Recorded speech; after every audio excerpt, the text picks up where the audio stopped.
There has been a proliferation of 10-minute, 1 hour, 10-hour challenge videos in regards to the arts, but if we're being honest here, the most interesting one is the 10-minute challenge. You see, painting a mini for 1 hour or 10 hours really isn't that strange of a thing for us to do. We probably do those things fairly common if we're being honest, but painting a mini in 10 minutes, I don't think anyone is really rushing to do that. In my Slapchop video, I was able to successfully paint a miniature within 20 minutes and it looked pretty decent. However, that doesn't include the 3 steps that Slapchop involves, so I don't know if that totally counts. But today, I'm going to truly test if I can successfully paint a miniature in 10 minutes. I'm going to take 3 attempts at trying to paint a miniature in 10 minutes. The first attempt will be painting in the mini quote-unquote normally, so just acrylic paints, slightly thinned and applied as a base tone. I have a strategy going into this method and we'll see if it will help me. And then the other 2 methods, I have some unique ideas on how to try and make this 10-minute paint job work. Now, like I said before, I have a game plan for this mini. I'm going to primarily focus on only the front of the miniature, and I'm going to try and use slightly thicker layers than I would normally to avoid having to go back and paint any second layers. I'm trying to go for quick and efficient methods. I tried to be as clean as I felt I possibly could, but trying to keep the time constraint within mind. But ultimately, I just was focused on blocking out the different texture points, the skin, the armor, and the cloth. I also prepared a spare brush and water for the metallic paints so that I could do the axes within my time frame as well. So with all that prep work that I did and my strategy going into it, was I able to successfully paint this mini in 10 minutes? So I kind of succeeded in painting this miniature. I was able to block out the main textures in an opaque base layer. However, this is a kind of big point. The entire back of the miniature is entirely untouched and it honestly looks kind of ridiculous. But I mean, I spent the entire 10 minutes painting this miniature and this is as far as I could get. So I don't know if you want to consider this a successfully painted miniature, but it's kind of a painted miniature. Something to point out is I wasn't really able to differentiate between different textures on the miniature very well. The cloth, the rope, and the skull are all one tone, and so it just kind of looks rough and not that engaging of a miniature.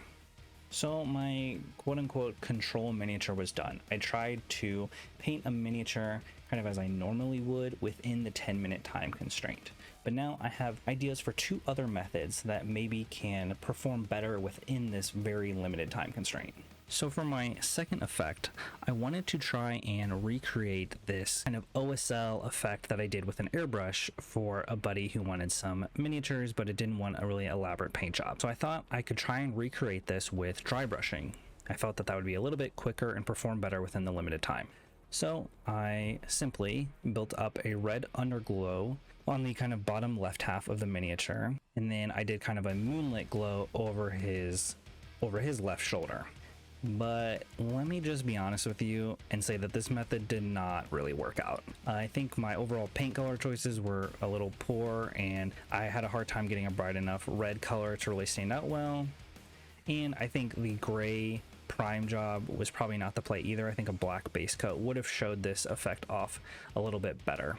And I don't have great dry brushes either, so overall I think the method kind of fell flat and didn't really work out as I intended.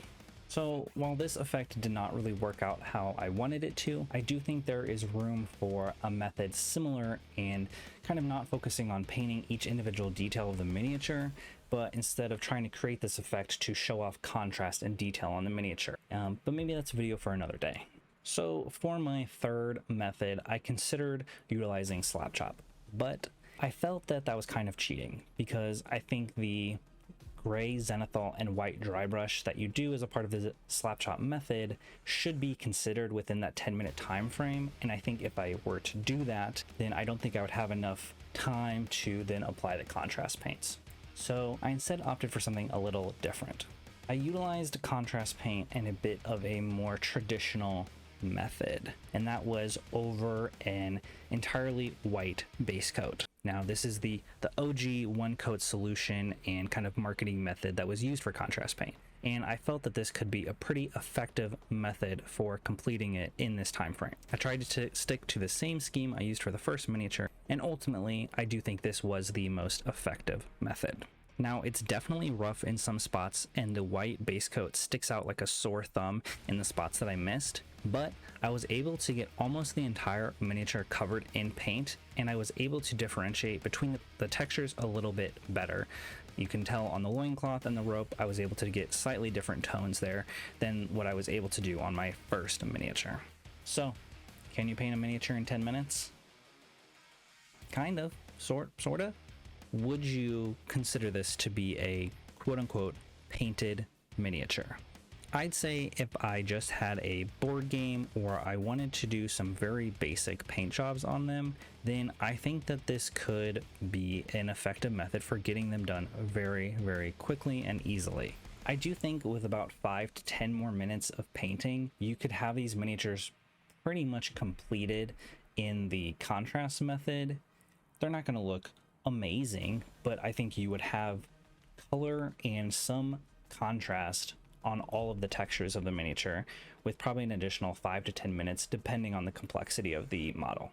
I think if you are pleased with these results in regards to whatever your goals are, then I think you definitely can paint a miniature in 10 minutes. I do think it's worthwhile to probably spend a couple extra minutes to clean up some of the areas and complete something like the base, which you could easily just do with a brown contrast paint if you wanted to leave it super basic. So ultimately, I do think you can quote unquote successfully paint a miniature within 10 minutes, but I think a couple extra minutes and a little bit more love can really help the miniature feel a little bit better. So I wanted to take a moment and talk a little bit about another goal of this video, and that was to kind of take on the proposal by Miniac's Other Games April, and that is kind of challenging content creators to make content regarding smaller companies, games, and miniatures. And so in this video, I wanted to highlight one of my favorite 3D designers for 3D printable miniatures, and that is Cast and Play.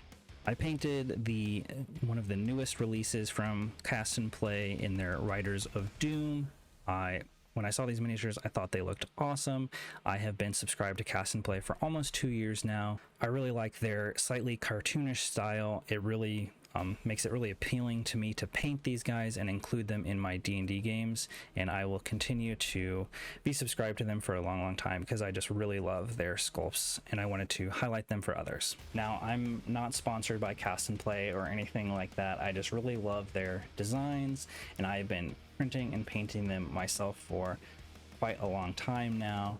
And if you want to check out their stuff, I will link their My Mini Factory down below, and then I also will link my Etsy shop down below where I sell 3D printed versions of their miniatures. So if you don't want to mess with that, there's that option as well, and I really appreciate the support. If you enjoyed this video, maybe check out this one or this one wherever it shows up. I really appreciate it. As always, hit the like button, hit subscribe if you want to see more of my content. I really enjoy these kind of like challenge videos, and I plan on doing some more like that, so make sure to stick around. And as always, elevate your game night.